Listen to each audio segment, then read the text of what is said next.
Hello दोस्तों, स्वागत है आपके मेरी इस प्यारे से चैनल पर। तो दोस्तों आज मैं एंकर के प्लग की अनबॉक्सिंग करने वाला हूँ। सबसे अच्छा प्लग है, तो चलिए इसको जल्दी से अनबॉक्सिंग करते हैं और आप लोग को अनबॉक्सिंग करके दिखाता हूँ। तो अभी इसको मैं कट कर देता हूँ। दोस्तों ये सबसे अच्छा प्लग है, ये कभी ख़राब नहीं होगा। एंकर का सबसे अच्छा ओरिजिनल ये प्लग है। आप लोग देख सकते हो, फर्स्ट लुक उसका कुछ ऐसा दिखता है।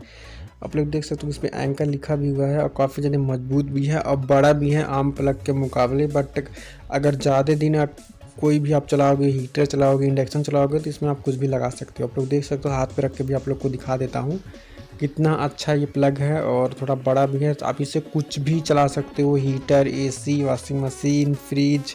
अगर किसी भी चीज़ का प्लग ख़राब हो गया है तो आप इस प्लग को यूज़ कर सकते हो। आप लोग देख सकते हो यहाँ पे पूरा जो भी लिखा हुआ है टेस्टेड की